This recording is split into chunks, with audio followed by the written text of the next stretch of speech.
Assalamualaikum warahmatullahi wabarakatuh. Perkenalkan, nama saya Nur Hasanah, BP 1810542027 dari IE 1. Baiklah, saya akan menjawab soal UAS dari mata kuliah Bank dan Lembaga Keuangan lainnya.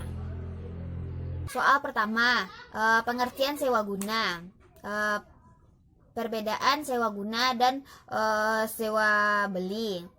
Sewa guna adalah suatu kegiatan penyediaan barang modal, baik berupa sewa guna usaha dengan hak opsi maupun sewa guna tanpa hak opsi. Perbedaan sewa guna dan sewa beli. Pengertian dari sewa beli sendiri adalah suatu kegiatan jual beli barang di mana si pemberi sewa menyewakan barang kepada penyewa, di mana di setiap angsurannya sudah termasuk dalam angsuran pembayaran dari barang tersebut, di mana pada akhir periodenya kepemilikan barang akan berubah dari si pemberi sewa ke penyewa. Pada sewa guna, barangnya berupa barang bergerak dan barang tidak bergerak, sedangkan pada sewa beli biasanya barangnya berupa barang bergerak. Pada sewa guna terdapat hak opsi dan hak tanpa opsi, sedangkan pada sewa beli kepemilikannya akan berpindah dari pemberi sewa ke penyewa. Yang B, anjak piutang. Anjak piutang adalah suatu badan usaha yang melakukan kegiatan pembiayaan atau pembayaran piutang atau pengalihan piutang atau penanggungan piutang atau tagihan dari suatu kegiatan perusahaan, baik dalam kegiatan jangka pendek, baik dalam transaksi perusahaan di dalam negeri maupun transaksi luar negeri.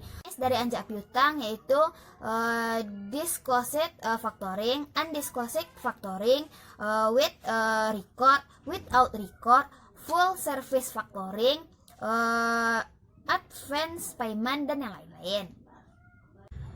Soal nomor 3, apakah PNM termasuk modal venture? Menurut saya PNM tidak termasuk ke dalam modal venture karena PNM adalah suatu badan usaha pembiayaan milik negara Indonesia, di mana bertujuan untuk membiayai atau mengembangkan usaha mikro, kecil, menengah, dan koperasi. Sedangkan modal venture adalah suatu badan usaha pembiayaan yang membiayai perusahaan dalam resiko yang lebih besar, di mana dalam modal venture biasanya terdapat perjanjian dan persyaratan. Pemberi modal venture ini akan ikut serta dalam pengolahan perusahaan secara langsung. Yang B, investasi reksadana. Investasi reksadana adalah suatu investasi di mana suatu instrumen mengumpulkan modal atau dana masyarakat dalam suatu instrumen dan dikelola dengan profesional oleh manajer investasi dan lalu akan diinvestasikan ke dalam berbagai instrumen investasi. Investasi pasar modal yaitu biasanya investasi dalam jangka panjang yang menanamkan modal atau aset ke dalam suatu instrumen investasi berupa saham, obligasi, dan yang lain sebagainya. Investasi pasar uang yaitu investasi yang biasanya dalam jangka waktu yang lebih pendek, yaitu kurang dari setahun, dan instrumen investasinya yaitu surat berharga, sertifikat Bank Indonesia, deposito, promissory note, call money, dan lain sebagainya. Soal nomor 3, asuransi. Dua jenis asuransi yang ada di Indonesia, yaitu pertama asuransi pendidikan, yaitu suatu pilihan asuransi yang terbaik untuk orang tua untuk pendidikan masa depan anaknya, di mana asuransi ini didaftarkan sejak anak kecil yang biasanya berjangka waktu 3 tahun, 10 tahun, 15 tahun, dan sebagainya.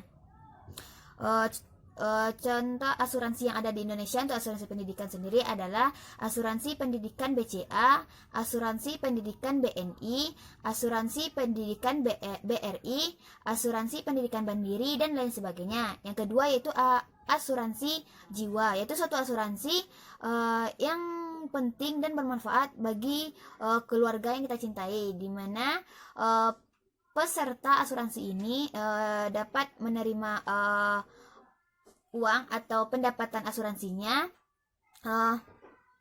pada saat jangka waktu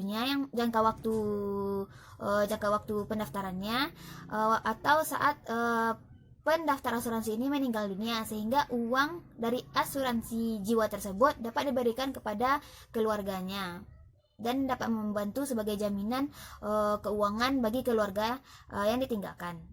Soal nomor 3B yaitu apakah dengan adanya pandemi saat ini apakah akan banyak orang melakukan asuransi atau tidak. Menurut saya mungkin ada beberapa orang yang melakukan asuransi dan ada beberapa juga yang tidak melakukan asuransi. Yang pertama, bagi orang yang melakukan asuransi mungkin mereka ingin melindungi kesehatan ataupun properti dan lainnya pada saat pandemi ini yang perekonomiannya sangat lemah karena sumber pendapatan yang semakin sedikit, sehingga mereka mendaftarkan asuransi untuk jaminan kelangsungan hidup mereka dan keluarga. Dan ada pun beberapa orang yang memilih untuk tidak mendaftarkan diri pada asuransi karena sumber penghasilan dan pendapatan mereka yang semakin terbatas karena pandemik, sehingga mereka akan berpikir dua kali apakah pendapatan mereka saat ini akan digunakan untuk kebutuhan sehari-hari atau untuk berinvestasi. Pengaruh COVID-19 terhadap pasar modal.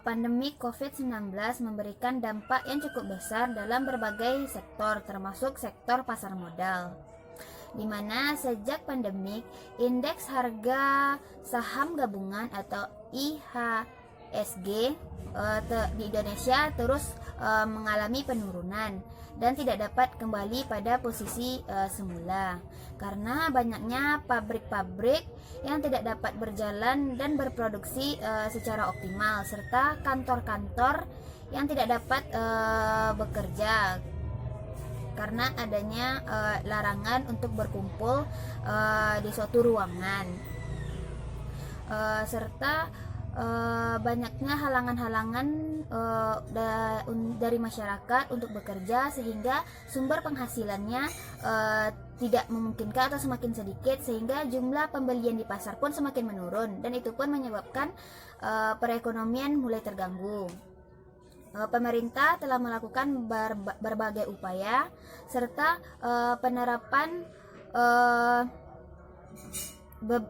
berbagai strategi di pasar modal sekarang telah membuat keadaan pasar modal dapat berjalan dengan baik lagi, di mana pada bulan Mei indeks reserve free yaitu sebesar 4.650 dan disusul pada bulan Juni yaitu sebesar pada level 4.940,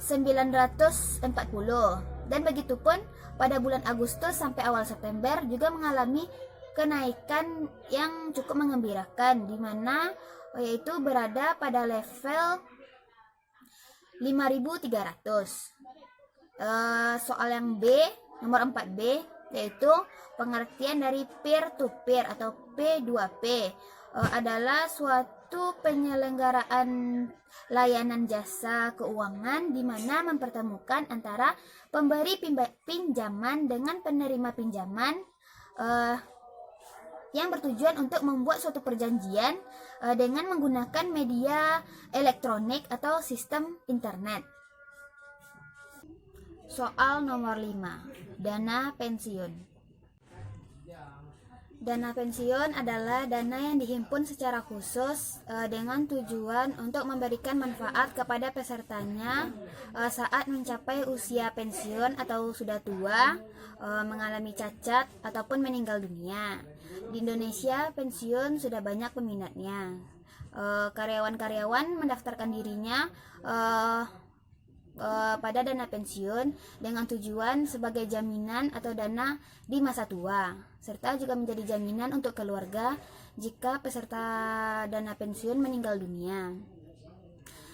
Saya juga tertarik untuk mendaftarkan diri pada dana pensiun karena itu memiliki manfaat yang besar untuk hari tua. Sekian jawaban yang dapat saya berikan. Terima kasih kepada Ibu. Assalamualaikum warahmatullahi wabarakatuh.